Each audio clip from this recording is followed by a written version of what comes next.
Now that he was aligned with Vince McMahon, the Beast would also become involved in McMahon's rivalry with Zach Gallows. All right, bro. This make no sense, bro. This was making me mad, and that's the whole purpose. It is to make you mad, but this was Homelander levels diabolical. Yeah. He is handicapped with one leg, and Vince, all he wanted to do was destroy this kid's life. This nigga was just beaten viciously. I'm like, why are we doing this? With his mom there, bro. Receiving an F5 to the ring post. What are we doing? Break his other leg. I was like, nah, bro. Bro. They knew how to make you like, hey, bro, this nigga Vince and Brock gotta go. Yep. Going down, Clutch. What? What up? What up? It's your boy Ross. We're in the Clutch, baby. Hey. Back to you, ladies and gentlemen, another video today. You feel me? Got a surprise by the homie Ross.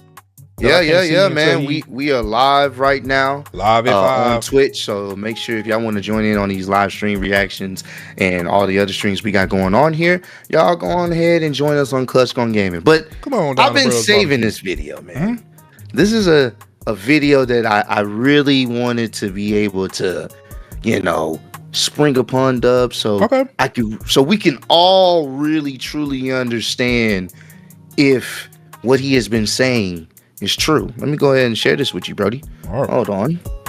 Hold on. Boom. It's sharing right now. And you can show the screen. Go show the chat, man. Are you showing it? I'm sharing. Oh, you're doing it through Discord. Oh, okay. Yeah, I'm doing it through Discord because it's better because there's no delay. So I'm doing it through Discord because it'd be delay, it'd be pausing every time I pause. It'll be like a little bit of a delay or whatever. But I want them to see. All right. I think you guys will enjoy this particular video. For those watching this on YouTube, you already know what's happening here. But all right, we live. Yeah. I think this is not someone playing the saxophones. Nah. No saxophones is needed. All right, Dub. You see this video? Yeah, this is Brock Lesnar's first and last WWE matches, bell to bell, by none other than the homie Tap Out Corner. Shout out to Tap Out Corner, man. Yeah. I wanted to see how true you finally moved on. All right, bet. We are gonna watch Brock Lesnar's career from start to finish. It's not a extremely long video, but he breaks it down when wrestlers end up retiring or leaving WWE. He breaks it down from when they started to when they finish. So we're gonna check this out, and I want you to, be able to sit back and enjoy the video, because I don't think in the past you would have been able to do that, because you already know how the story ends. Because he talks about when the first match was, and then he talks about when the last match was, and we was there. We watched it. It happened not too long ago. It unfolded in front of us. It unfolded in front of us. So hey, everybody, we're gonna see how comfortable Dub is, how at peace he is. We're watching Brock Lesnar first and last WWE matches. Let's do this together, y'all. All right. Despite becoming the highest paid WWE wrestler, Brock Edward Lesnar had humble beginnings. He was born in the rural town of Webster, South Dakota, and grew up on his family's farm. Because of this, physical look at the young Brock, man. Into Lesnar's DNA. Look at that guy. Look at the young Brock on his family's farm. Because of this, okay, they got the Jesus on the background. Into Lesnar's DNA. And by the time he was 5 years old, Lesnar was already competing in amateur wrestling. Brock stayed with the sport throughout his formative years, and even at an early age, he showed signs of the beast he would become. Despite this, Brock Lesnar lost his fair share of matches. However, these failures only motivated Lesnar and continued to pursue wrestling as he went into college. He first attended Bismarck State College in North. Y'all see that haircut, bro? He got that. Come here, boy. Wrestling as he went into college. Damn. He had that come here, boy cut. Hey, he just knew he just had to be a wrestler or some type of physical combat. That's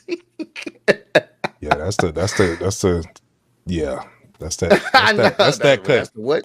That's that cut. He first attended Somebody said Bismarck he was State already College fighting in for North his Dakota, life. where he won the NJCAA 270-pound championship during his second year. After this, Brock Lesnar transferred to the University of Minnesota, where you could argue his WWE career really got started. After being the runner-up in 1999, Brock Lesnar won the NCAA Division I Heavyweight Championship the following year. This got the attention of a lot of people, including WWE. WWE offered Lesnar a contract worth $250,000. Damn. The highest WWE had ever offered someone who had never wrestled a professional match. That's crazy, Lesnar bro. accepted, and it was only a matter of time before World Wrestling Entertainment was changed forever. After spending a little over 2 years training OVW. and wrestling in non-televised matches, it was time for the world to witness the next big thing. Brock Lesnar made his WWE debut the night after WrestleMania 18, interfering in a hardcore championship match and laying everyone out. Lesnar was accompanied by Paul Heyman, who had been fired a few months earlier in storyline. The next week, Lesnar once Bro, again look at interfered that, in someone bro. else's match, this time attacking Rikishi. That same night, the WWE roster split between at two Mark. shows. Look at a young Mark, man. You see him? See I the see him. Mark right there with the braids? All right, Mark. Look at Hulk. with Lesnar being drafted to Raw. The week after that, Brock did more of yep. the same, this time attacking Jeff and Matt Hardy after the brothers won a match. The Hardys got their revenge the following week and also delivered one of the sickest chair shots ever. You love it? Yeah. Heard around the world. That was the chair shot I heard around the world.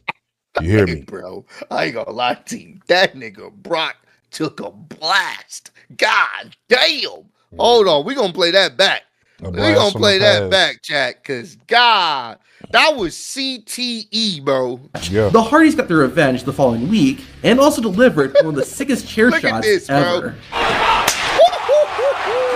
The feud would get even more personal when Heyman stole Lita's bag and began digging through her personal belongings. That's With Matt wild. Hardy injured due to one of Lesnar's attacks, Jeff Hardy stepped up, which set the stage for Brock Lesnar's first WWE match. Brock Lesnar's first official WWE match started hot, too. with Jeff attacking the Beast as soon as Lesnar got through the ropes. Brock's punches and kicks were extremely powerful though, so Jeff Hardy had to use speed to stay ahead of Lesnar. The only issue was that Brock was pretty fast too, and while Jeff Hardy got some offense in, Lesnar quickly overpowered the charismatic Enigma. After only fighting for a bit, Poor Jeff. Brock Lesnar began toying with Yeah. Hardy, chucking Yeah. Jeff around the ring and grabbing Jeff by his hair and pants. Then, from out of nowhere, Jeff Hardy made a comeback by hitting Whisper course, in the look at wind that, and then a Yeah, that was swanton crazy. bomb. Beautiful. When that didn't get the job done, Jeff Hardy introduced a chair into the match, but Brock Lesnar countered and shut Hardy down. With Paul Heyman egging him on, Brock then hit Jeff Hardy with 3 consecutive powerbombs. The referee then decided that was enough and ended the Look at match, Teddy Long. awarding the victory to Brock Lesnar.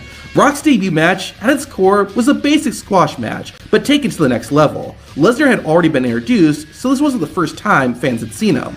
Plus, the match had a storyline going into it, and it was against a well-established and popular talent. Finally, the match itself, while basically a squash, Jeff Hardy still got some offense in, and did hit a number of big moves. It was hard to ask for a better debut match. Jesus. Things only get better and bigger for Brock. After defeating Jeff Hardy, Brock Lesnar would do the same thing the next night to Matt Hardy. After fighting each Hardy brother one-on-one, Lesnar fought both in a tag team match at the next pay-per-view, Insurrection. Lesnar teamed with Shawn Stasiak, but Matt and Jeff finally got the better of Brock by pinning Stasiak and winning the match. While this technically was Brock's first loss, he avenged it by destroying everyone after the match, Of course. including his tag team partner. Damn, beat To up. set things straight, Brock fought the brothers in a 2-on-1 handicap match on Raw. Despite how good Brock Lesnar was, it seemed like Jeff and Matt were too much. But before the ref could count the pin, Paul pulled the Yankee official out of the ring, causing the match to end in a disqualification. This, logically, set up a tag team match at the Judgment Day pay-per-view, with Jeff and Matt facing Brock Lesnar and Paul Heyman.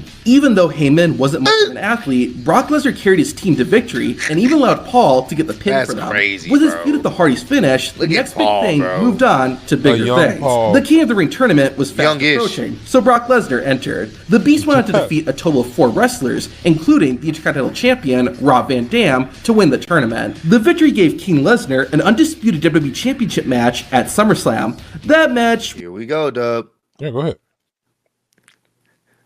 He's making me proud, y'all. He's making me proud, y'all. Look at I'm this. good, bro. Look at this, bro. We're at a He is different really, place. he is really at peace, y'all. We're at a He different said, place "Go now." ahead." Dub has never done that out of all the years I've known him. He has never said, "Go ahead, let's watch SummerSlam." Brock Lesnar versus The Rock 02, where it all started. I like that, bro. I like that. Uh-oh. Did you end the stream? I was about to say, wait a minute. No, I ain't. See, you want it. See, Wait a minute. Hold on. I'm over here talking good. You in the stream. Stream ended. That would have been funny. All right, man. The thing is, what you always know, you know how it ends. And that's what makes it so just sweeter. Because you know it started this way, but you know the ending destination. You know what I'm saying? Mm-hmm. This was what's that thing in Infinity War where Doctor Strange saw the millions of possible combinations, and there was only one. Mm-hmm. This was the only one situation. That had to happen. Yeah. Was still about 2 months away, so Lesnar decided to go on a side quest and try to take RVD's IC Championship. Van Dam and Lesnar clashed 2 times, but both matches ended in disqualification. In the lead up to SummerSlam, Brock would move over to the SmackDown roster, where the WWE champ, The Rock, was at. Once he arrived, Lesnar made his presence known by attacking Hulk Hogan during a tag team match with the Great One. This led to Brock and Hogan facing off one-on-one, with Lesnar even putting his undisputed championship match on the line. Brock beat Hogan after the Hulkster passed out in a bear hug, the Beast's biggest win up to that point. The Rock and Brock Lesnar came to blows a few more times. Hey, he sold that, boy. But eventually, it was time. In the main event of WWE's second biggest show of the year, Lesnar fought for the biggest title in the company. While Lesnar was a nearly unstoppable machine, The Rock proved to be a challenge, even with Paul Heyman aiding Lesnar. However, the next big thing countered rock bottom in F5 and secured the victory. Only 126 days after his debut, Brock Lesnar had become world champion, a record that had only been topped by Ric Flair in 1992. After SummerSlam, The Rock was gone from WWE, so a series of matches was set up to determine Lesnar's first challenger. That man ended up being The Undertaker, but Lesnar made things personal when he threatened the dead man's wife. Brock and Taker finally got to go at it at Unforgiven, and even though it was a regular match, it was still pretty brutal. Due to the referee getting attacked, the match was ruled a double disqualification. Referee always dying. Referee always dying, bro. The match was ruled a double disqualification. The feud was far from over, though, and Hey, he threw that nigga through the damn. Hey. The match was ruled a double disqualification. The feud was. Dog, he threw that nigga through the wall. Didn't know what was going to be on the other side. Oh, I love it. It was far from over, though, and the WWE champion took things even further when he broke The Undertaker's right hand with a propane tank. Despite the injury, the Beast was ordered to defend his title against the Phenom in a Hell in a Cell match. Things were made even more interesting when Brock Lesnar and Paul Heyman introduced a woman named Tracy. She claimed The Undertaker had an affair with her and hadn't told her he was married. The Phenom later said he knew who Tracy was, but that they hadn't seen each other in years. Ironically, this is going on at the same. Bro, look at this, dog. This is what WWE was doing right here, bro. These are the storylines they were giving us. Time that Kane was going through his Katie Vick storyline with Triple H. Anyways, the Beast and the Phenom finally clashed inside Hell in a Cell. With anything legal, the two had an even more brutal and physical match. However, Brock once again walked away with his title after countering a Tombstone Piledriver into an F5. After a brief feud with Edge that saw Lesnar defeat the Rated R Superstar, Lesnar moved on to a rivalry with The Big Show. The World's Champion jumped from Raw to SmackDown and immediately issued a challenge to Brock. Unlike Lesnar's feud with The Undertaker, Brock was on the defensive, as The Big Show would constantly attack him. Paul Heyman was convinced the Beast could not defeat Big Show, but Brock Lesnar ignored his agent's advice and agreed to fight Big Show at Survivor Series. However, during the match, Paul Heyman interfered and betrayed Brock Lesnar. This allowed Big Show to win and become the first person to ever pin Lesnar. Due to a contract Heyman and Lesnar had signed, Brock wouldn't get a rematch, but that didn't stop the Beast from getting involved. In Big Show's first title defense on pay-per-view, the Giant took on Kurt Brock Angle. Was During the match, the referee was down, and ref. Lesnar came in, F5'd the Big Show, and allowed Kurt to win. Lesnar still wasn't done with the Big Show though. The two finally got a rematch at the 2003 Royal Rumble, with the added stipulation that the winner would qualify for the Rumble match. Even with Paul Heyman by Big Show's side, the NCAA champion still managed to avenge his defeat and put away the Giant. Lesnar's night wasn't over, of course, as he was now able to participate in the Royal Rumble. Brock entered at number 29, made 4 eliminations, and won the whole thing, last eliminating The Undertaker. Kurt Angle was still the WWE champion, so the man who helped Angle win the title was now coming after it. Even though WrestleMania was still 2 months away, Brock and Kurt were already butting heads. This led to a 6-man tag team match being set up at No Way Out. Kurt Angle teamed with his proteges, Charlie Haas and Shelton Benjamin, to take on Lesnar, Chris Benoit, and Edge. However, the Radar Superstar was attacked before the match and couldn't compete. Even though they were at a disadvantage, Brock and Benoit still won. In the weeks before WrestleMania, Brock was given a unique opportunity. I ain't gonna lie to y'all, SmackDown was cooking, bro. Oh my God, bro. SmackDown was the show to watch. SmackDown was the show to watch, and it was on free TV, boy. We had it good. I wish we could say SmackDown is the show to watch now, man. Yeah. I wish, because SmackDown, you was gonna get you some great wrestling, bro. They were gonna give you a show.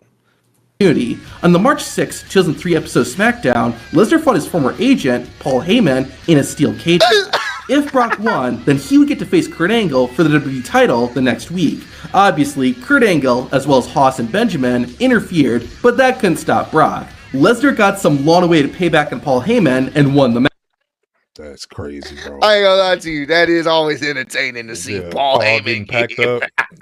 Kurt Angle, as well as Haas and Benjamin. Look at this, bro. But that couldn't stop Brock. Look at this. Lesnar got some long-awaited payback on Paul Heyman and won the match. I love it. The next week, the Beast got his championship match with Angle. However, Kurt pulled a bit of twin magic, trading places with his brother, Eric Angle, which allowed the Olympic gold medalist to retain. Even though Brock lost, he still has Royal Rumble victory, and he would face Kurt Angle again at WrestleMania. Finally, the day came, and Lesnar and Kurt Angle got a great match too. Classic. The match nearly ended in disaster when Brock Lesnar infamously landed on his head after attempting to perform a shooting star press. By some miracle, Brock survived and was able to finish the match and become a 2-time WWE champion. What's really surprising, though, is that Brock Lesnar didn't take that much time off. Less than 2 weeks after his near-death experience, the WWE champion was back in the ring wrestling again. Lesnar's first challenger for the title was John Cena, someone Brock Lesnar had injured a few weeks earlier. Cena even debuted a new finishing move prior to the match called the FU,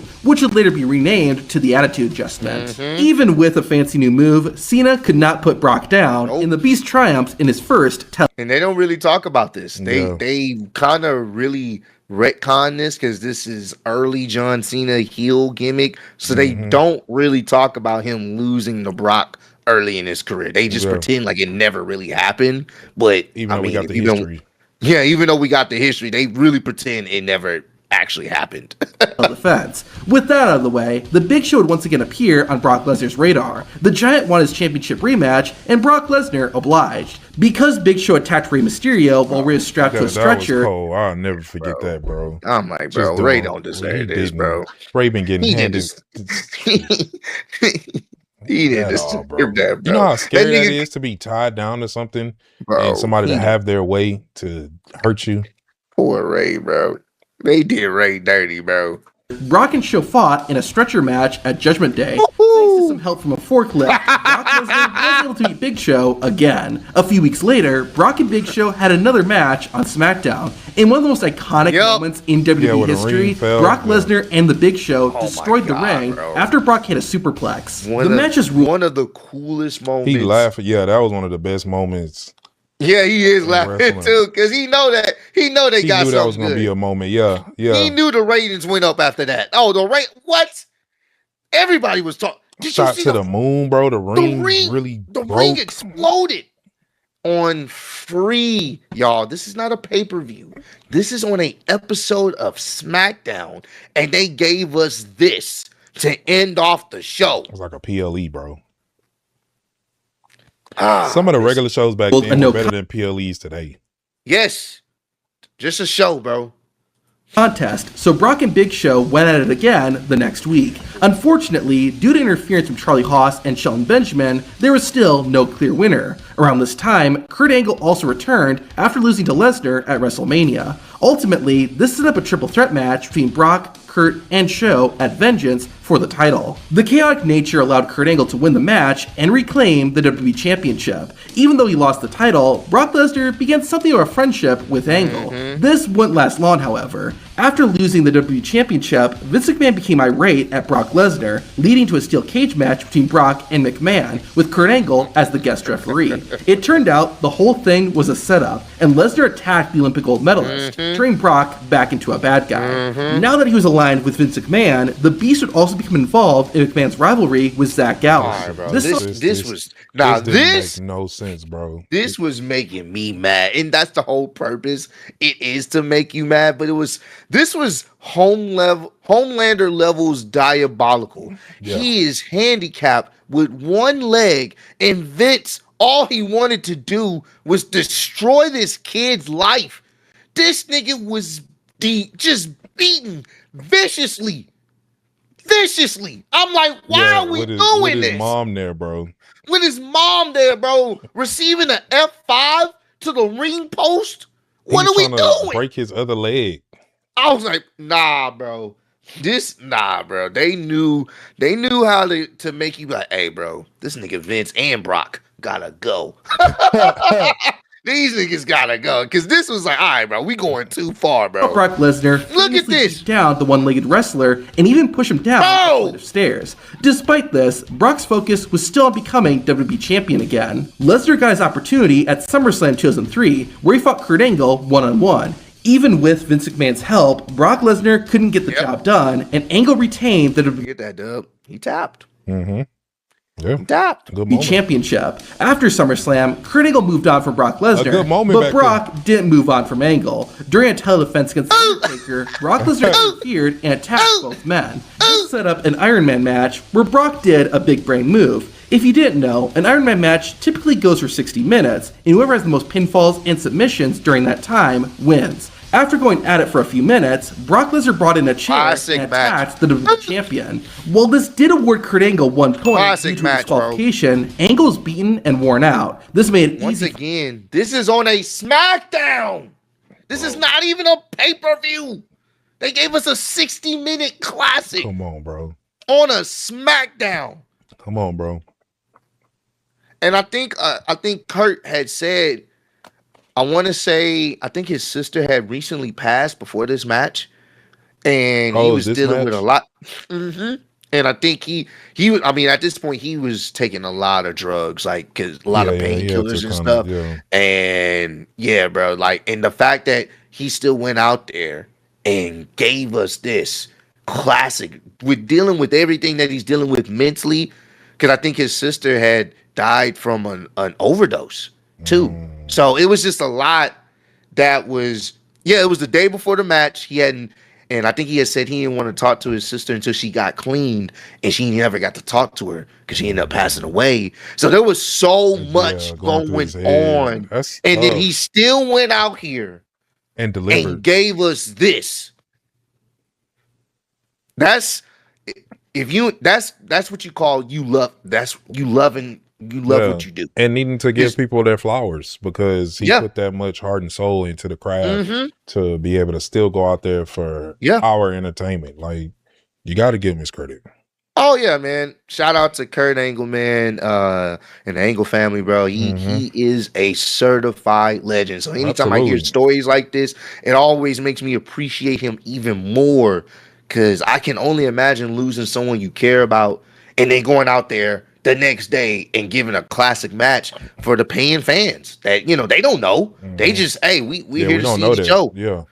So, man, shout out to Kurt Angle, bro. Rest in peace for Lesnar to rack up points, and he ultimately won the match and became a 3-time WWE champion. However, don't forget, Brock Lesnar had cost The Undertaker a WWE championship match a few weeks earlier, and the dead man was not happy about it. This set up a title match at No Mercy between Taker and Brock. The two fought in a biker chain match where a chain was hung on a pole. Remember this. Whoever got to it first could use the chain as a weapon. The Phenom did get the chain, but due to interference from Vince McMahon, Brock Lesnar won and remained the WWE champion. Soon after, Paul Heyman, who had been absent for a while, returned, and he and Brock were back on the same page. In addition to having his old agent back, Lesnar also got back into a program with Kurt Angle. This time, the two would captain opposing teams at Survivor Series. Brock recruited Matt Morgan, Nathan Jones, A-Train, and former rival Big Show, while Kurt Angle had Bradshaw, Chris Benoit, John Cena, and Hardcore Holly. Holly was a special inclusion because he had legitimately gotten injured a year earlier by Brock Lesnar during a match. This was reflected at Survivor Series, where Holly got himself disqualified almost instantly. Hey, bro, Holly was...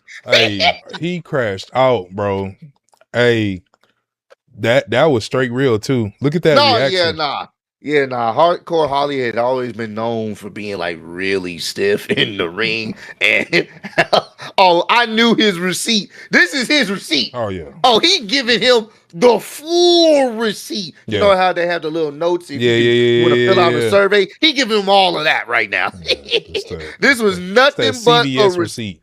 Yeah, the CVS receipt. During a match. Look at this was reflected at Survivor Series, where Holly got himself disqualified almost instantly when he attacked Brock Lesnar before the match had started. Even with Holly's early elimination, Team Angle won the match, but that's not the only noteworthy thing that happened at Survivor Series. Earlier in the show, Brock Lesnar bumped into the World Heavyweight Champion, Goldberg. The first time these two had ever crossed paths. Things stayed pretty low-key for the rest of 2003. Lesnar wrapped up the year with just 2 title defenses, one against Chris Benoit and the other against Shannon Moore. With 2004 coming in, Brock continued his rivalry with Holly. The two met at the Royal Rumble. This is a game. I like how Brock went. That boy got out of there, boy. He knew it was about to happen. You think this is a game? With 2004 coming in, Brock continued his rivalry with Holly. The two met at the Royal Rumble, where Brock won in less than 7 minutes. That same night, Lesnar and Goldberg crossed paths again. Then, during the Rumble match, Goldberg entered at number 30 and was cleaning house. However, Lesnar ran in and hit Goldberg with an F5, causing Goldberg to get eliminated. Soon after, a special 15-man Royal Rumble was held on SmackDown, and Eddie Guerrero won. This gave Eddie a WWE title shot at the next pay-per-view, No Way Out. While Brock was dealing with Eddie, he was still feuding with Goldberg as well. To get even with Brock Lesnar, Goldberg attended No Way Out and attacked Lesnar during Brock's match. This helped Guerrero win the match and put an end to Brock Lesnar's third championship reign. This set the stage for Brock Lesnar vs. Goldberg at WrestleMania 20, where Stone Cold Steve Austin was the guest referee. What had been a dream match ended up being a complete flop. Shortly before the match, Brock Lesnar asked to be released from his contract due to burnout. Goldberg's 1-year contract was going to expire, so that meant he was out after WrestleMania 2. On top of that, the two just had a bad match, and the fans basically booed both Lesnar and Goldberg out of the building. Not like it matters, but Goldberg did win.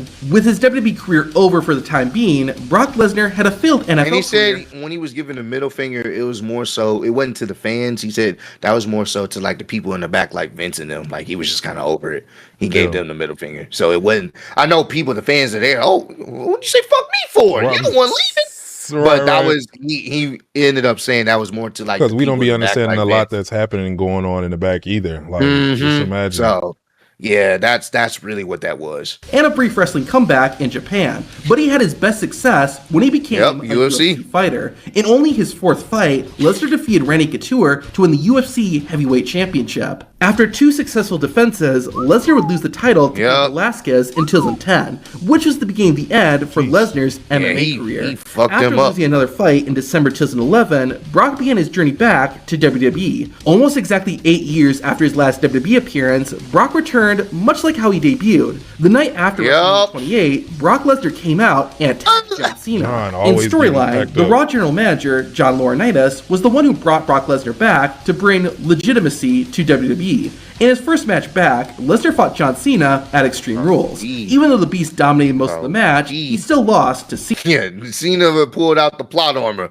because he was getting his ass whooped. John was getting pulled out the plot armor. Yeah, bro, because John should have lost that one. He was getting his ass whipped.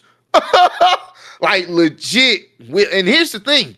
This is PG WWE, bro. They weren't showing blood or anything around this time like that. So the fact that they allowed them to show blood and shit, they were really trying to hype this up, and then they still wanted John to win. Yeah, so. During this time, Lesnar made some contractual demands that include renaming Raw to Monday Night Raw, starring Brock Lesnar. Triple H, who is now the chief operating officer of WWE, refused to agree to these terms, causing Brock to attack the game and break his arm. The next week, Paul... He broke that nigga arm, bro. Dog. He broke that nigga arm. I was like, damn, Triple H, you going outside. Right. Broke that nigga shit.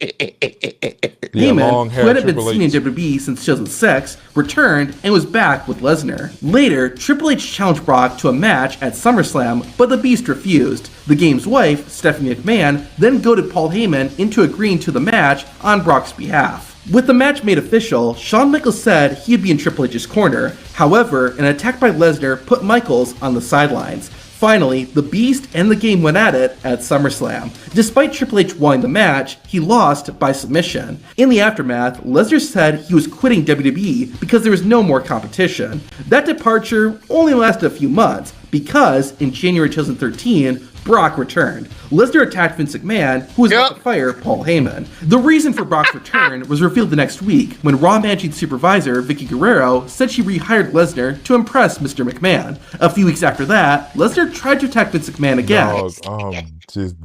How you gonna hire a nigga just to beat up your boss that you was trying to impress in the first place, only for this thing?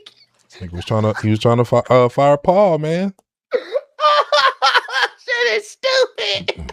But was ambushed by Triple H. The King of Kings demanded a rematch against the Beast at WrestleMania 29. Brock Lesnar agreed on the condition that he chose the match stipulation. After the contract was signed, Brock and Paul Heyman revealed that the WrestleMania match would be no holds barred.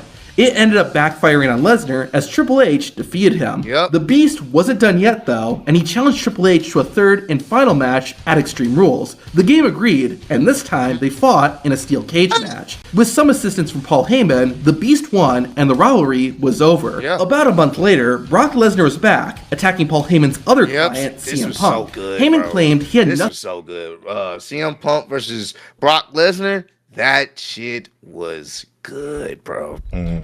So good, bro. Somebody said Punk was getting the beats. No, he was getting the beats though. But he was fighting. He was fighting, man. Nothing to do with Lesnar's actions, but this is disproved when Paul Heyman attacked Punk during the Money in the Bank ladder match. Brock Lesnar would attack the best in the world a few more times, until finally a no disqualification match between them was made for SummerSlam. Look at God, of course, Paul Heyman made an appearance, which helped Brock get the win.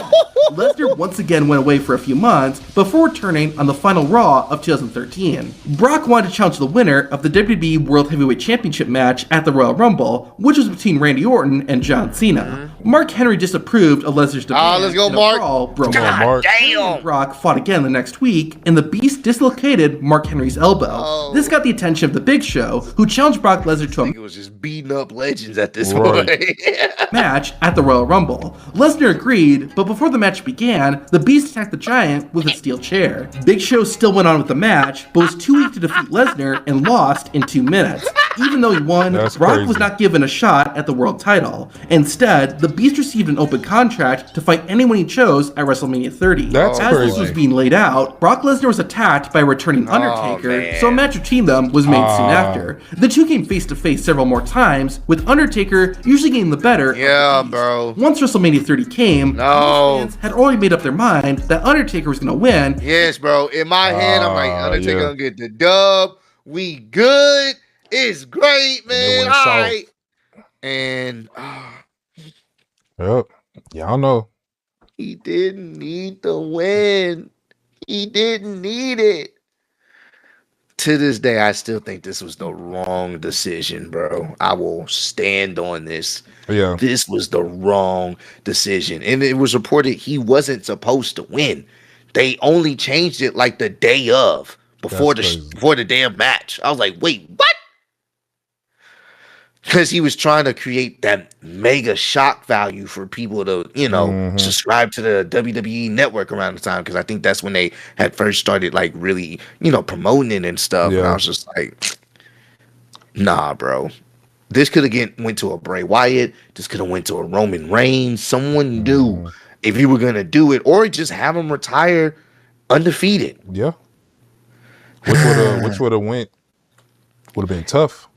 I would have loved if it would have went to Bray. That would have been cool. You know what I'm saying? Or just have him undefeated and have that legacy moment where it will never be broken again. But to continue his undefeated streak. In arguably the most shocking upset in WWE history, Brock Lesnar defeated The Undertaker after hitting 3 F5s. Yeah. It was a moment that fans never forgot. Never. Especially those who were in the stadium when it happened. Never. While it's still argued whether Brock Lesnar should have ended the streak or not, the victory did give Brock Lesnar a ton of momentum. However, you could argue that Brock Lesnar didn't need it. He didn't. I mean, he is Brock Lesnar. That's what I'm saying. Regardless, after the win, Brock Lesnar once again went silent. He didn't return until July 2014, when it was announced that Lesnar would take on John Cena for the World Heavyweight Championship at SummerSlam. Here we go. John. Something about John, bro. Every time I see John and Brock. Oh my God, bro. If you would have told me not only with Brock in the streak, but then within the same fucking year, squash John Cena, I wouldn't have believed you. I would have thought you were crazy. Yep. Squash this nigga, bro. Like a bug. Rather than a competitive back-and-forth match, Brock Lesnar dominated, hitting a total of 16 suplexes. Not only did this avenge Lesnar's defeat from 2 years earlier, but it also made him a 4-time world champion. The next night, Brock Lesnar was awarded a new singular championship belt that would be used for the next 9 years. A rematch was made for the next pay-per-view, Night of Champions, and this time, it was a lot more competitive. In fact, it looked like Cena was going to win, but attacked by the Money in the Bank winner, Seth Rollins, prevented that. Seth even tried to cash in on Lesnar, but John Cena attacked him before that happened. Brock Lesnar then disappeared for the rest of the year, but when he returned, things picked up right where they left off. At the 2015 Royal Rumble, this match, so fucking good. These guys stole the show. For the entire Royal Rumble, this was the match.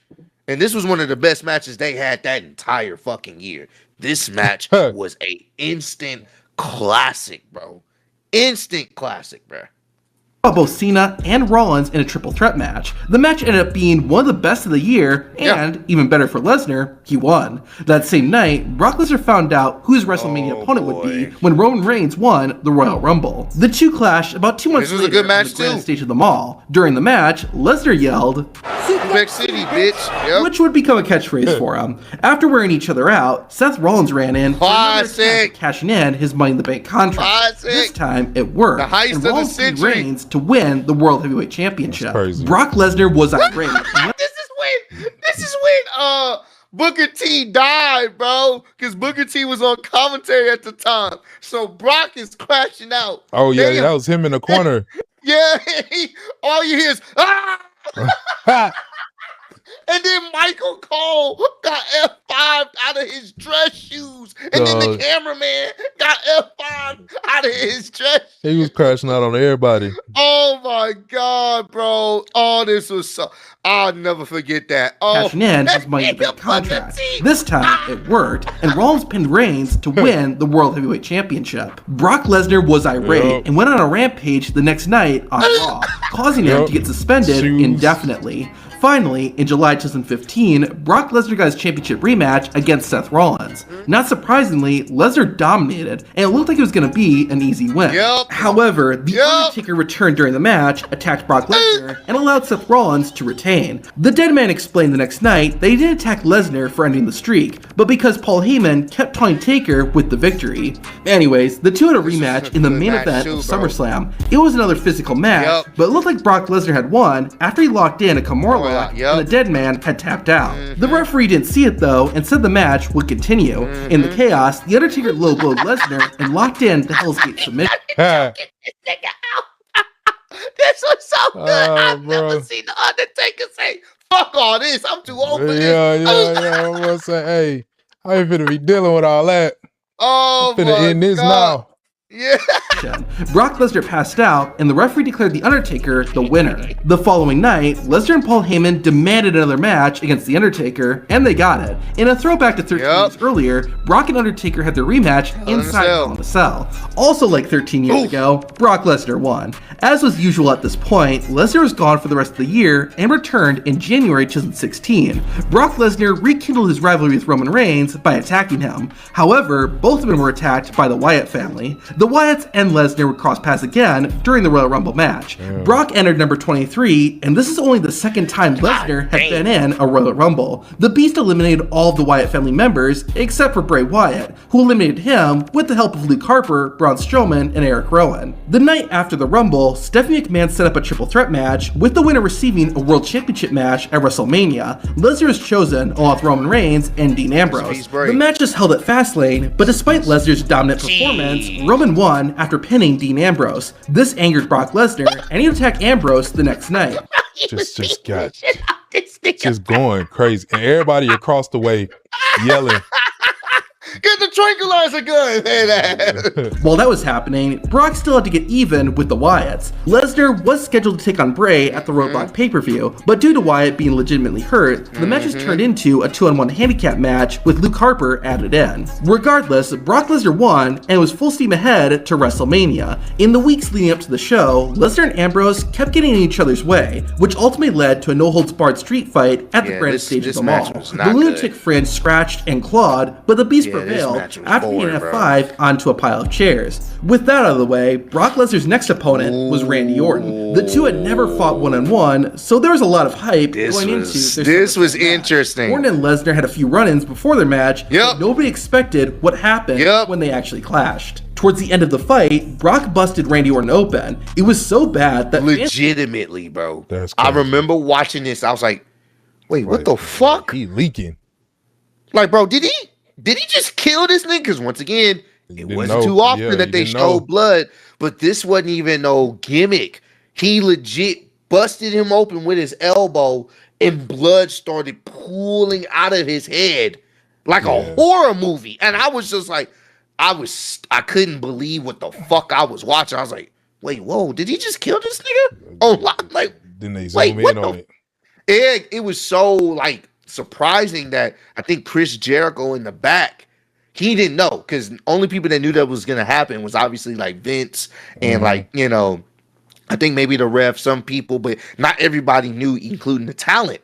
So when this happened, Chris Jericho thought he went into business for himself. He's like, yo, what the fuck was that, bro? He's ready to square up with Brock, and they had to calm him down. Like, no, this is part of it, because he didn't know. Because if you don't know what's going on, you think, wait a minute, did this nigga just go into business for himself? Yeah. What the fuck? Yeah. Yeah, it was almost another real match after the match. Jericho's like, oh, hell no, bro. Throw hands for real. He actually thought Brock had gone off script. Although it was confirmed this was part of the plan. Brock F5 and changed run-ins before the match, but nobody expected what happened when they actually clashed. Towards the end of the fight, Brock busted Randy Orton open. It was so bad that fans actually thought Brock had gone off script. Look at that, although bro. It was confirmed this was part of the plan. Brock F5ing Shane McMahon after the match was part of the script too, but that didn't go anywhere. Yeah, they ain't going nowhere. Shortly after SummerSlam, Goldberg was set to make his return to WWE, so Paul Heyman issued a challenge to Mr. Berg on Brock Lesnar's behalf. Goldberg accepted, and 6 days before their match, the Man and the Beast came face to face for the first time since their WrestleMania match in 2004. Unlike WrestleMania, things went down much differently. Oh my god. Once the bell rang, Goldberg dominated Lesnar and defeated him in 1 minute and 26 seconds. It was an embarrassment for Lesnar, and it only got worse just 2 months later. Both Brock and Goldberg were in the 2017 Royal Rumble. Lesnar managed to make 3 eliminations, but got thrown out by Goldberg. The pressure was on for I was like, oh my days! It was so great. I was the biggest Goldberg fan then. Goldberg. I was hyped. I was like, yes. Oh, how things had changed very quickly. That's Mr. Berg. To prove he was still the Beast, and the night after the Rumble, Lesnar and Heyman challenged Goldberg to a rematch at WrestleMania 33. Goldberg accepted, and in the weeks before Mania, Goldberg became the... This is where it went downhill for me. Right here. Yep. How they did Kevin Owens. Yep. I was like, okay, All right.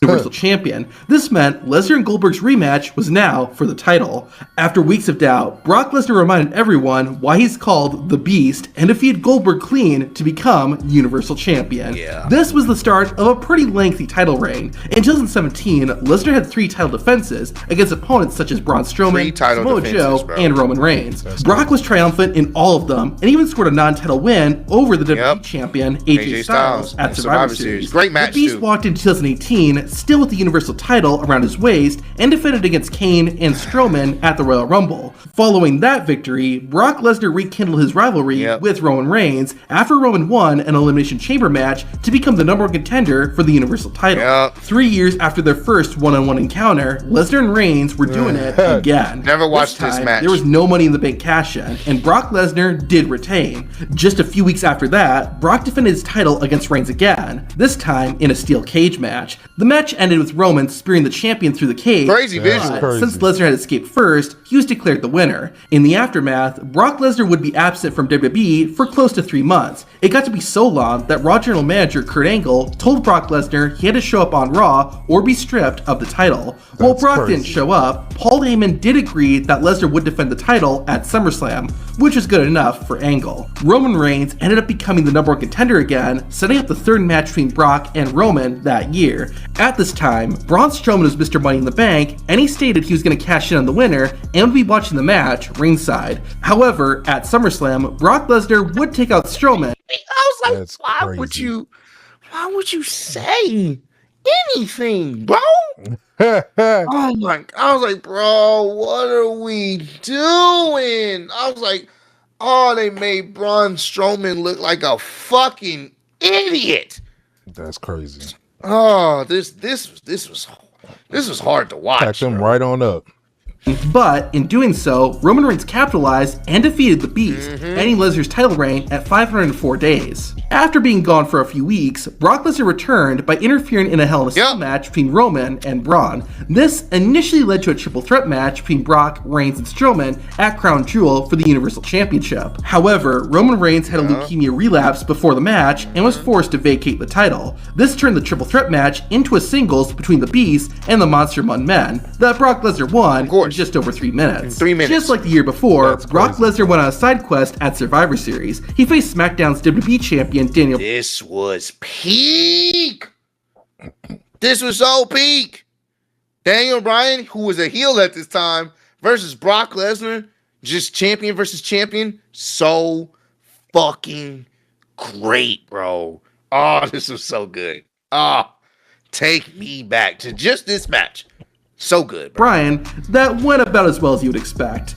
Anyways, Lesnar's first defense during his second Universal title reign was at the 2019 Royal Rumble. Braun Strowman earned a rematch after winning a TLC match. However, the title shot was taken away from Strowman by Vince McMahon. A Fatal 4-Way match was set up to determine a new #1 contender, which Finn Balor won. The Demon King put up a good fight at the Royal Rumble, but there's a reason Brock Lesnar ended the streak. To add insult to injury, Lesnar attacked Finn after the match too. That same night, Seth Rollins won the Men's Royal Rumble, and the next night, Brock attacked him. Rollins subsequently chose Lesnar as his opponent for WrestleMania, and the match was set. Once the day came, Paul Heyman stormed out at the start of the show, saying that if Brock Lesnar wasn't going to be the main event, he wasn't going to wait and would be the opening match of WrestleMania. Before the bell rang, though, Brock attacked Seth Rollins. Rollins still agreed to fight and got a bit dirty himself.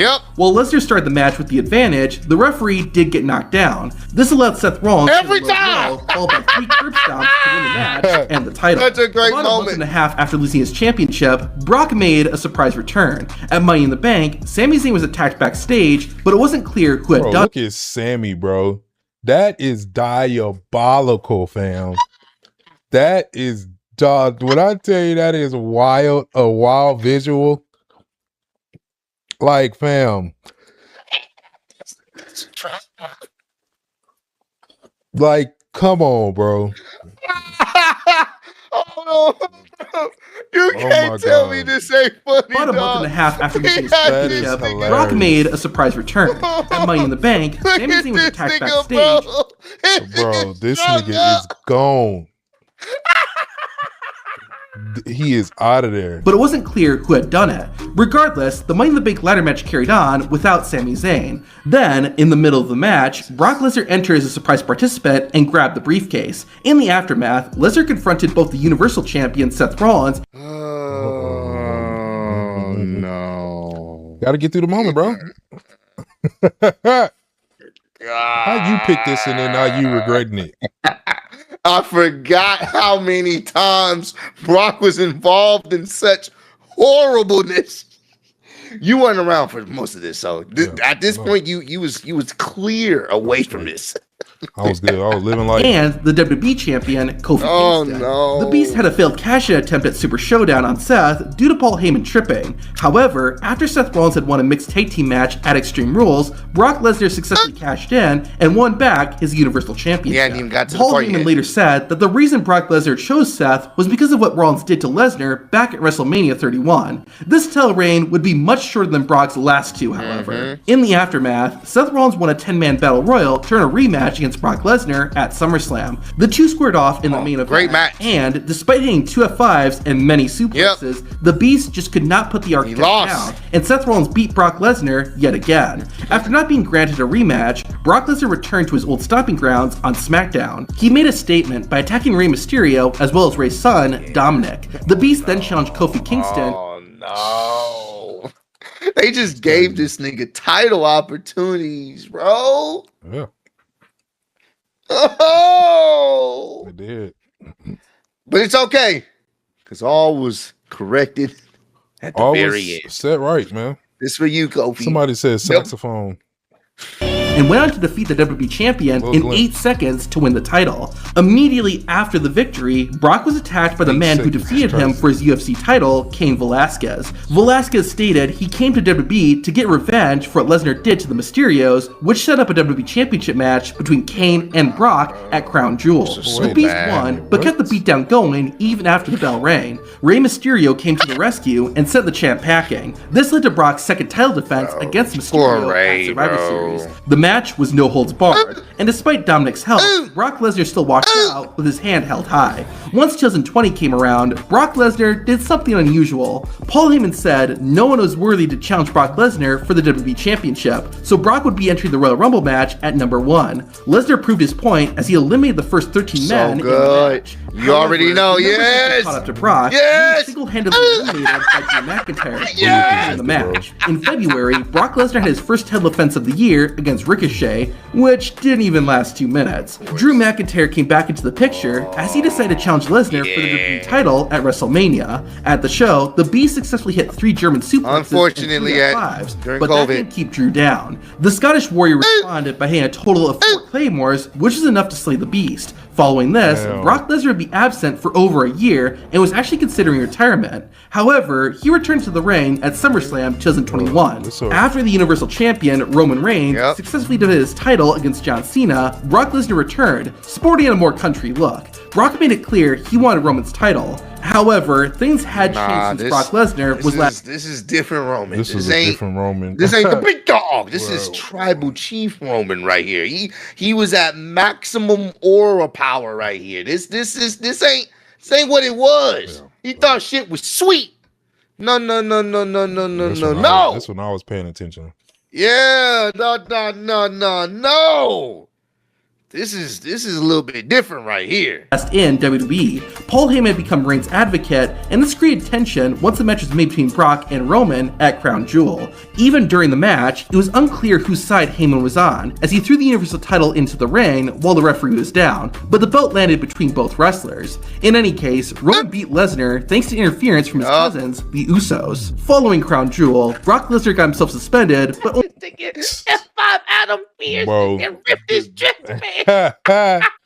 only for a short while. The Beast was then given a rematch against Roman at the first pay-per-view of 2022, Day 1. However, due to Reigns contracting COVID-19, Lesnar was placed in the WWE Championship match instead, which he won. On top of winning the title, Brock Lesnar also reunited with Paul Heyman. This seemed like a good thing, as Lesnar's first challenger was Bobby Lashley. The two clashed at the Royal Rumble, but during the match, the referee got knocked down. Roman Reigns interfered, and Paul Heyman double-crossed Brock to cost Lesnar the match and the title. title. This wasn't actually a big setback for Brock Lesnar, as he then entered the Royal Rumble match later that night and won. As if that wasn't good enough, Brock Lesnar then competed in and won the WWE Championship Elimination Chamber match and won that title again. This meant there was only one person for Lesnar to face at WrestleMania, the Universal Champion Roman Reigns. Even though Paul Heyman's loyalty was clear going into this match, it didn't make it any easier. A low blow while the referee wasn't looking, and some help. That's really how you beat Brock Lesnar. Just hit him with low blow every time, bro. Low blow every time, and he go down. Down goes Lesnar. Down goes Lesnar. Wise Man allowed Roman Reigns to not only defeat Brock Lesnar again, but become a double champion. Brock went on vacation following WrestleMania and returned in time for SummerSlam, where he fought Roman Reigns one final time. This time, it was a last man standing match, and while it was pretty clear who was going to win, the match was made unforgettable when Brock used his tractor to lift the ring. Oh my God, this Despite was so how cool that was, Lesnar still ended up losing the match. All you see is his legs. All you see is his leg, bro. Yeah. I ain't gonna lie to you. This was peak. This was peak. This will probably go down as one of the greatest last man standing matches ever. It was a great one. This was peak. Paul Heyman. Paul getting packed up. And then they burying him with everything, bro. Roman getting rolled out the ring from a fucking tractor. This was, and look at the visual, just cold. That was cold. This is when you was watching. Oh, you was so excited. Oh yeah, we was in here then. we was consistent. Now we was rolling.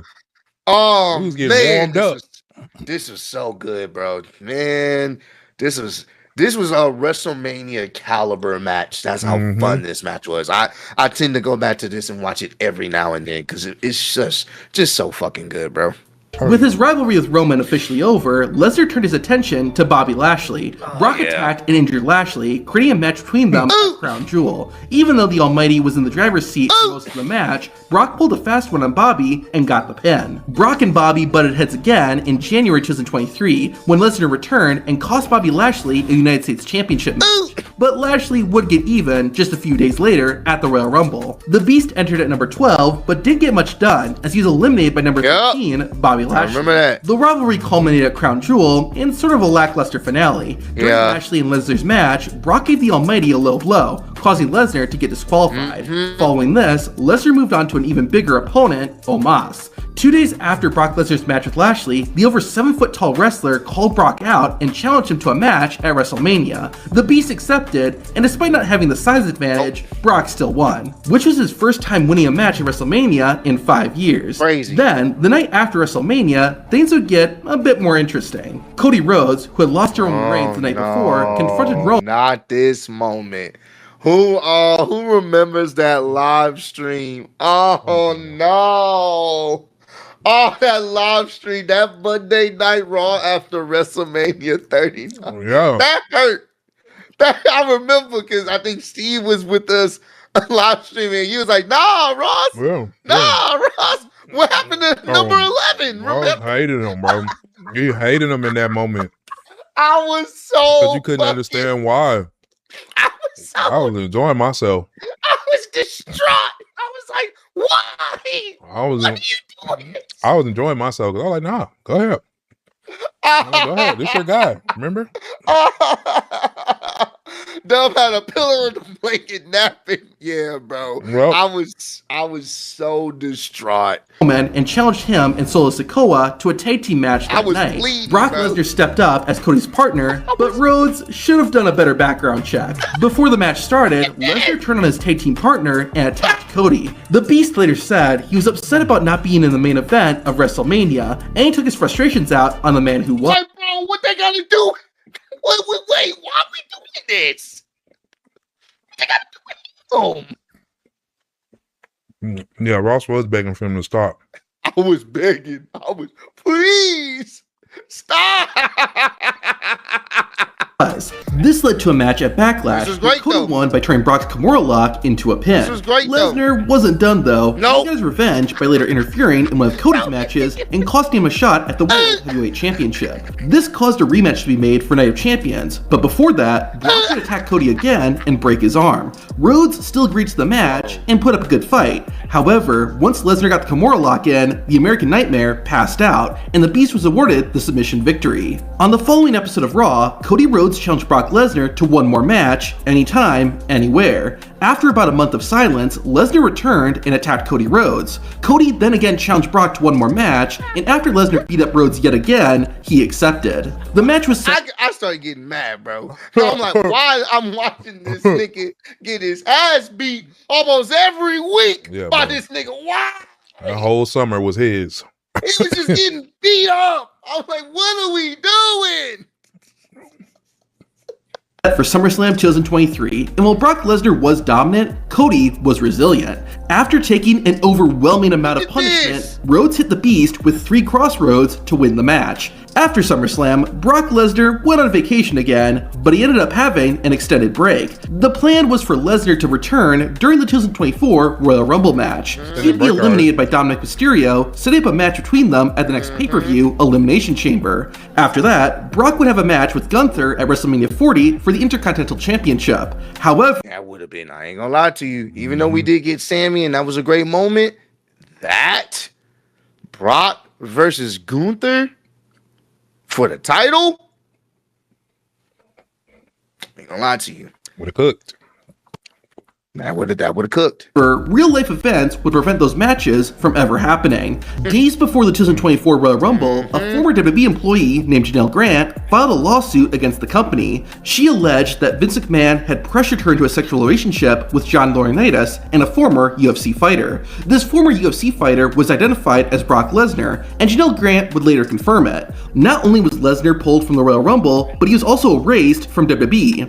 At least for a while. Almost exactly 2 years since getting paid. Paycheck was still coming in. They were still paying him. They just wanted things to cool down. His last WWE appearance, Brock Lesnar returned at the 2025 SummerSlam pay-per-view. In the main event of the show, Cody Rhodes defeated John Cena for the WWE Championship. Brock then returned and attacked Cena. Of course, it's John Cena. The decision to bring Lesnar back was controversial and met with some backlash. However, the reason for it was actually John Cena, who had wished to have Brock back. Regardless, Lesnar would disappear for about a month, but returned again on SmackDown in September, attacking John Cena yet again. The two then had a match at WrestlePalooza, with Brock ultimately winning after hitting 4 F5s. And just for good measure, Lesnar ended the night by giving both Cena and the referee a post-match F5.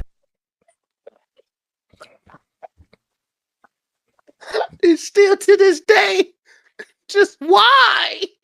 Cena just must have asked for a whooping. This nigga ref didn't do nothing. He just got his ass whooped for no reason. Just a casualty. Look at him. Right on the Papa John's. Right on the Papa John's, bro. Laid out on the pizza, like a pizza. As you would expect, Brock disappeared again after WrestlePalooza and wouldn't be back until November 2025. At the time, Cody Rhodes, CM Punk, and the Usos were feuding with Logan Paul, Drew McIntyre, and Paul Heyman's group, The Vision, which consisted of Braun Breaker and Bronson Reed. The two sides were set to have a War Games match at Survivor Series and got into a massive brawl on Raw. That's when Brock Lesnar returned and attacked CM Punk. Was packing up Roman Reigns, who had also been gone for a while, returned and attacked Lesnar. Both men would then be added to the War Games match. Roman joined Cody, Punk, and the Usos, while Brock aligned himself with Logan, Drew, and The Vision. I'm assuming that Brock forgave Paul Heyman for betraying him and cost him the WWE Championship back in 2022. At Survivor Series, the two sides faced off in the War Games match. Brock was the second to last person to enter, and he spent most of the match fighting with Roman Reigns. While Lesnar didn't get the pin, his team did win the match thanks to help from someone in a mask. It's getting redundant at this point, but of course, Brock didn't show up again until the next pay-per-view, Royal Rumble. Lesnar entered his 7th Royal Rumble match at number 22. He managed to make 3 eliminations, which included Obafemi, before being eliminated himself. Hey, we didn't know at the time. but it all came full circle. We almost at the end up. We almost at the grand finale. By Cody Rhodes and LA Knight. A few weeks later, Brock Lesnar came out on Raw with Paul Heyman.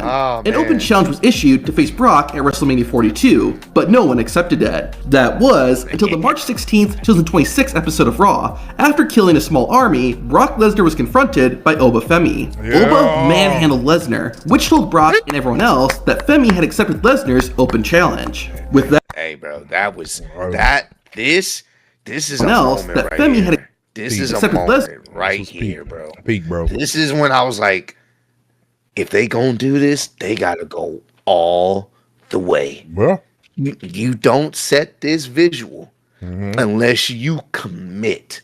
Yeah. And you had to commit, bro. You had to commit. Lesnar's open challenge. With that, the two faced off on night 2 of WrestleMania 42 in what ended up being Brock Lesnar's final WWE match. Almost exactly 24 years after his first WWE match, Lesnar marched towards the ring for his last. Like in 2002, the Beast had Paul Heyman by his side. Look how that almost exactly 24 years after his first WWE Look how that lines up. Lesnar marched towards the ring for his last. Like in 2002, the Beast had Paul Heyman by his side, and Paul immediately made his presence known by taking the microphone and introducing Brock Lesnar himself. Brock and Oba started by locking up, but it seemed like their strength was equal. Lesnar took control by ramming Femi into the corner, but was quickly shut down. Brock then tried to clothesline Oba Femi, but it had no effect. Oba responded with a clothesline of his own, which did knock Brock down, and Lesnar escaped to the outside to regroup. Oba tried to get the Beast back in the ring, but Brock used the ring rope to blind Femi and then sent his opponent crashing into the ring post and steel steps. Lesnar got Oba Femi back in the ring and then took Oba to Suplex City. But before Lesnar could hit a fourth German suplex, Oba countered with elbows to the head and several running uppercuts. Lesnar used a counter of his own and then delivered an F5. However, Femi got the fact that he got back up. And look at everybody's standing, bro. Look at green shirt guy. Like, holy shit. Got to see this moment, bro. Back to his feet and hit a choke slam, followed by his finisher, the Fall from Grace, and got the 1-2-3 on the Beast. Once he had recovered, Brock sat up, took off his gloves and boots, and left them in the ring. A visibly emotional Lesnar then hugged and embraced Paul Heyman. While not outright saying it, this seems to suggest that the Beast has retired. I'm not trying to rain on Brock Lesnar's parade, but I thought the match was a bit underwhelming. It's been established for years that it takes multiple finishers to beat Lesnar, but all it took here was a chokeslam and a set-up powerbomb. Brock hadn't even taken that much damage during the match either. If you count Brock using the ring rope, posts, and steel steps, there were only 23 total moves performed during this match, and Oba Femi only hit Lesnar with 8. 1 clothesline, 3 elbows, 2 uppercuts, a chokeslam, and the Fall from Grace. I know WWE was trying to make Femi's finisher seem powerful, but it took 3 back-to-back crossroads for Cody to pin Lesnar, and 4 claymores for Drew to do the same. I'm sure WWE wanted to make Oba look strong, but it should have taken a bit more for Femi to beat Lesnar, in my opinion. And I get what he's saying, but this is Oba Femi, but he also older Brock. Yeah, this is an older Brock. So, and I think they wanted to get this in and out. Quick match, like they weren't trying to go too long. Straight power moves, 1, 2, 3. I get what he's saying though. I understand all these other guys. It took them a lot more moves. But this is an older person. But I also know that they're going with this idea that Oba is such an opposing individual. It don't take much to take you out. So I get why he would want it a little bit longer of a match, and I'm cool with Brock getting beat up a little bit longer. I wouldn't have tripped. And what's the name of the channel too? It's called Tap Out Corner. Tap Out Corner. We wanted Kofi to get a little bit longer of a match. Did we not? Yeah. This is definitely true. Right. This is definitely true. But Brock Lesnar isn't the only beast who has retired from WWE. To see the first and last. All right. And that's it. All right. That's it. All right. From bell to bell. Give it up, we guys. watch Brock Lesnar from start to finish. You know what? What a career! I'm proud of you, dog. All right, appreciate he sat through. He was attentive. He joined watching it. You know what I'm saying? It wasn't no. He is truly chat. He's truly over. Dub he's finished his story. I'm good. Let it go. I'm good. I'm good, man. I told you. Actually, let it go, chat. It's gone. He let it go. When I said I was gonna let it go, I meant that. You know, they did a lot of wrong to us, but you know, I think they actually sealed the deal the right way. And I mean, us not even thinking that he was gonna be able to retire him. I mean, you know, whether he comes back or not is still neither here nor there. But the fact that he unstrapped the boots, took off the gloves and stuff like that after the match, I just appreciated him being able to let Oba get that shine in that moment. No, it was tough. It was a great, crazy career. And yeah, man, it's starting to rain. I mean, they have the potential to create this again with other wrestlers. So I'm looking forward to see what they do now in the future. But bro, we was getting some cooking. Like, I didn't realize, because a lot of wrestling that I grew up watching, at certain parts, like when I started getting older, like that 2017, 2018, was really not watching it as much. Still kind of seeing what was happening, but not vividly watching. You really appreciate the matches we were getting on regular shows. Now that you're starting to see what the shows are looking like now, and like the PLEs, we were getting PLE level drama and matches on a regular night show. On a weekly basis. And I mean, we were so accustomed to the drama and the action, bro. You thought people was getting packed up and killed for real. You know, and it's not to compare eras, but you do start to appreciate what you have when you start seeing other, you know, or you appreciate the moments, because there's good and bad moments in every era, but you start to appreciate the moments when they happen more, because when it gets dull, brother, it gets dull. And I think we're in a dull space right now. We be skipping SmackDown. It went from PLE SmackDown to, hey bro, you trying to check out the stream tonight? Man, bro, I don't know. You know? Yeah, pretty much, man. So yeah, but nevertheless, he had a pretty illustrious career, and you know, ultimately, you know, he went out on his terms. We don't know if it's a permanent decision.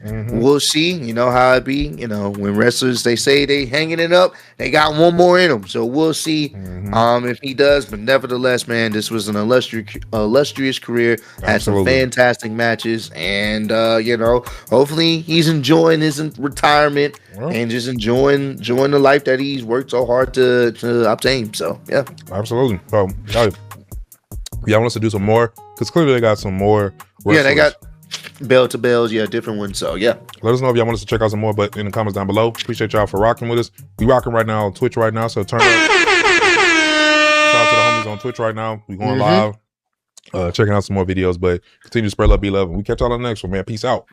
Peace. Bitches from Houston. If you got a problem, then we got the solutions, and there's no illusion. I made this shit happen, I'm living life lucid. I'm switching my strategies. Now they hate on me cause I'm causing casualties. But why are they after me? Deep inside they know they can't handle half of me.